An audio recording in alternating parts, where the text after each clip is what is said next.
Number 6. The best and worst of female stereotyping. Go Nagai was one of the first manga creators in Japan to include a non-standard female character as a main cast member. I am of course referring to Sayaka, the female lead from Mazinger Z, pilot of Aphrodite A, and later on Diana A.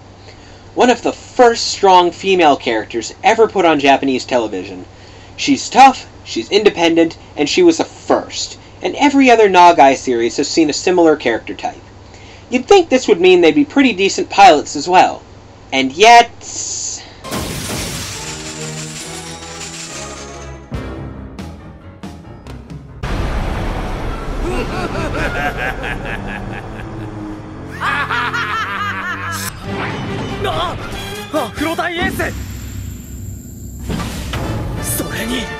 I have never seen the damsel in distress bit so played up as I have in most of Nagai's work. I swear, every episode involves one of them getting kidnapped and used as leverage against the protagonists. It makes you wonder why they even bother going into battle at all. Or why anyone even lets them. Number 7. Tetsuya will get his ass kicked. When Mazinger Z came to an end, and they needed a new pilot to replace Koji, Nagai created Tetsuya, the pilot of Great Mazinger, a pilot who is supposedly extremely skilled and well-trained. However, he is complete proof that training does not always substitute for real combat experience. I have never seen a supposedly elite pilot get beaten around quite so much as Tetsuya does. Literally, he gets beaten around and Great Mazinger gets torn apart so easily. I think the main problem lies in the fact that he focuses way too much on the use of the weapons, whereas Koji was always right in the enemy's face, beating them down with his fists. I mean, Great Mazinger even has a set of swords, but it's rare to see him ever use them properly. More often than not, he actually uses them as throwing weapons. When it comes down to melee combat, Tetsuya's skill level is just kind of lacking, and when the enemy gets into close quarters, which is often, he just can't fight back properly. To his credit, though, Tetsuya never actually loses any of his fights.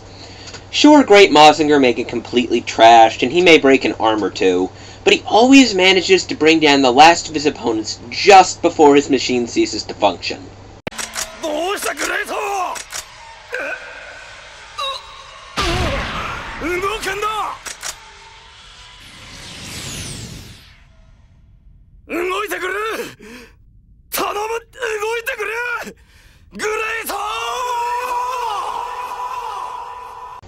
Number 8. The law of the power levels of upgraded models. Nagai's mechs have 3 power levels. No more, no less. When any of his machines get upgraded, it is always one of the following. It goes from the first model, to a second model with 10 times the power, to a third with infinite power. I don't even know how he manages to come up with that, but time and time again, the final model has no limitations to its power level. Mazin Kaiser and Shingeta Robo are the big examples of this, but we also kind of theorize that's the case with Kotetsu Shinjig. You'd think that'd be as far up the ladder as you could go, though. I mean, just how do you top a machine that has unlimited power and is made of an alloy that can withstand pretty much any attack from anything?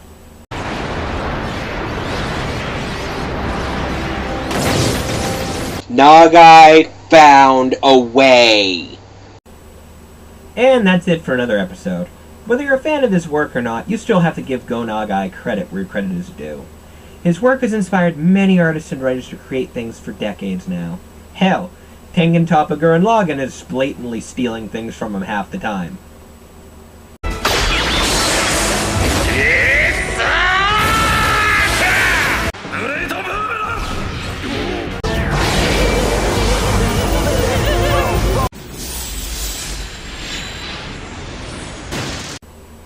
Anyways, until next time, I am the Anime-niac. Thank you for watching.